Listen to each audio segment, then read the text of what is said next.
Olha, enquanto o Brasil está nessa loucura toda, sabe o que estão correndo atrás dentro do Congresso? Eles querem aprovar o PL da misoginia. Então é mais um projeto que está em risco de caducar na Câmara caso não seja votado antes do recesso parlamentar. O PL da misoginia tem até 72 horas para passar pela Câmara. Júlia Firmino traz mais informações pra gente. Boa noite, Júlia. Oi, Marcília, boa noite para você, para quem está se informando aqui na programação da Jovem Pan, no Pingos nos Is. De fato, esse PL da misoginia que equipara, o crime de ódio, discriminação, incitação também à violência contra a mulher e que é equiparado, então, ao racismo nesse PL, tem esse risco de não ser votado ainda nessa semana, justamente porque os trabalhos na Câmara dos Deputados devem se encerrar ainda no próximo sábado, dia 18. E por isso, então, a deputada Tabata Amaral, que é a relatora desse projeto de lei, tem realmente corrido para buscar apoio e também para tentar um consenso entre os apoiadores e também aqueles que são opostos à proposta e tentar passar esse texto ainda nessa semana. A expectativa da ala do governo é que seja aprovada, mas muitos opositores, especialmente a ala da extrema esquerda, têm realmente criticado a proposta, dizendo que isso acaba com a liberdade de expressão e que eles pedem mudanças nesse texto. Agora, a Tabata contesta essas falas, diz que o PL busca justamente evitar a violência contra mulheres ou a incitação desse crime por meio do ódio e da discriminação. E se não for votado, a gente destaca, Marcília, esse texto só vai ser analisado depois do recesso, que é lá no mês de agosto, ou só no próximo mês. Por isso, então, a gente aguarda, fica de olho e vai vendo os desdobramentos disso. Volto com você. Tomara, né, Júlia? A importância de se aprovar isso com urgência é 0, -1. Olha, Júlia, também entidades e movimentos em defesa dos direitos das mulheres se articularam para protocolar mais um bocado de ofícios aí para cobrar o Hugo Mota para a votação desse PL, não é? Exatamente. Algumas entidades e movimentos de defesa do direito das mulheres enviaram mais de 100 ofícios ao presidente da Câmara dos Deputados, o próprio Hugo Mota, justamente para pedir celeridade na análise desse processo na Câmara, para pedir que isso seja votado ainda nessa semana de fato. E aí, o pedido de urgência, porque esse PL já tem um pedido de urgência, foi analisado ainda no começo desse mês, lá em 1º de julho. E o projeto já está pronto para que seja votado na Câmara. As entidades argumentam, inclusive, Marcília, que a aprovação de urgência reconheceu a necessidade de uma resposta rápida a esse problema, a esse crime mesmo, que é a misoginia, o ódio a nós mulheres. Isso porque como o texto já passou ali pelo Senado, agora ele está na Câmara, se não for feita nenhuma alteração, aí então ele segue para a sanção do próprio presidente Luiz Inácio Lula da Silva. A gente segue de olho, claro, e traz mais informações aqui ao longo da programação da PAN. Volto com você. Obrigado, Júlia. Boa noite e também vamos aqui nos despedir das praças. Boa noite para vocês e nós aqui seguimos adiante, seguimos em frente. Olha, esse PL da misoginia, eu queria só, como a gente está falando aqui de liberdade de expressão, e esse é um ponto relevante que as pessoas entendam, que é o seguinte: ninguém é contra, ninguém aqui, não tenho a menor dúvida e não tenho sombra alguma de dúvida de que você aí que nos ouve e nos vê também, ninguém é contra proteger a mulher. O problema é que, às vezes, sob o manto de uma proteção, você promove censura e isso não pode ser permitido. A questão é essa: nenhuma censura é chamada de censura. Toda censura, isso você pode, no correr da história você percebe, nenhuma censura foi chamada de censura. Sempre tem uma motivação nobre, uma justificativa bonita, é sempre algo fofo para você tocar adiante a censura. O problema nesse PL, e era pior, hein? Esse PL estava redigido de forma pior. Estava lá como ódio à mulher. O que é ódio? Está na nossa legislação ódio? Alguém aí, você que nos ouve, você sabe o que é ódio? Como é que eu vou saber se ódio à mulher é crime, se o próprio ódio não é crime? Interromper alguém pode ser ódio, e aí? Pode ser ódio. Criticar, questionar. Veja só, como é que eu posso criminalizar o ódio se quem sente o ódio é o outro e não a minha pessoa quem está falando? Se quem está emitindo a mensagem é o punido, como é que o ódio pode ser sentido na cabeça de quem ouve? Eu não posso criminalizar a minha fala pela percepção de quem ouve, porque senão não tem jeito. Veja, eu sempre uso esse exemplo. Eu chego e faço uma palestra para 10 pessoas. Eu conheço aquelas 10 pessoas. Eu posso moderar o meu discurso ou modulá-lo de acordo com o que aquelas 10 pessoas gostam de ouvir. Se eu falo para 100 pessoas, bom, já fica mais difícil, eu não conheço aquelas 100 pessoas. Se eu falo para 100 milhões de pessoas, tem como eu evitar, eu não magoar alguém, eu não fazer com que alguém se sinta ofendido? Se eu falo para 100 milhões de pessoas e o meu discurso não ofende alguém, eu estou com algum problema. Alguém se sentirá ofendido. E no próprio texto, salvo engano, me corrija aqui, Marcília, ele fala de aversão também e não apenas ódio. E aí, mais uma vez, você pode caracterizar. O que é aversão? O que é aversão? O que é ódio? Não, e é isso. Ódio à mulher é crime, mas ódio não. Pô, então como é que eu faço?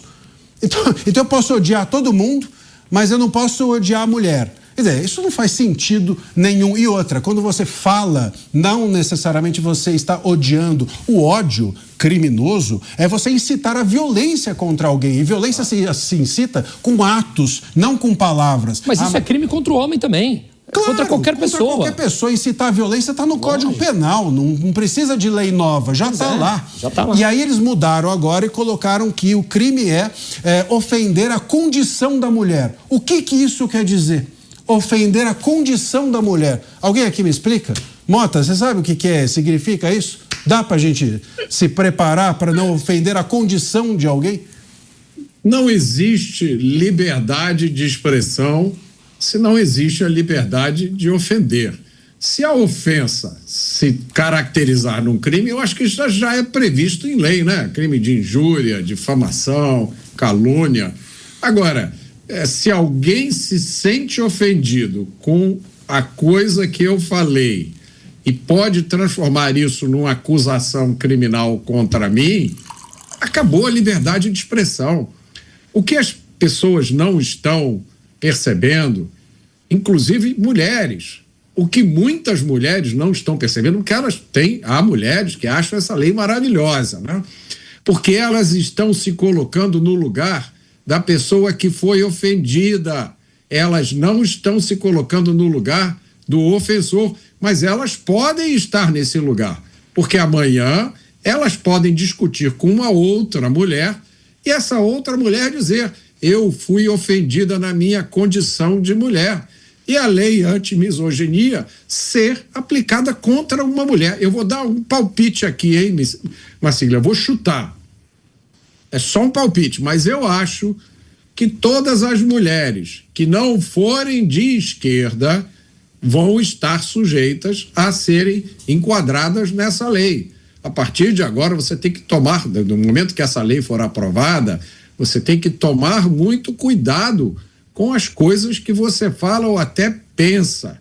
É evidente que essa lei tem uma finalidade totalitária, vai ser usada para calar as pessoas, e o mais chocante de tudo, isso é que me deixa assim, eu não deveria ficar mais abismado, mas eu fico, é porque ela está recebendo o apoio de quem deveria ter obrigação de protestar contra ela e alertar. E eu vou dar aqui um exemplo, aqui, texto tirado do site de uma grande cadeia jornalística.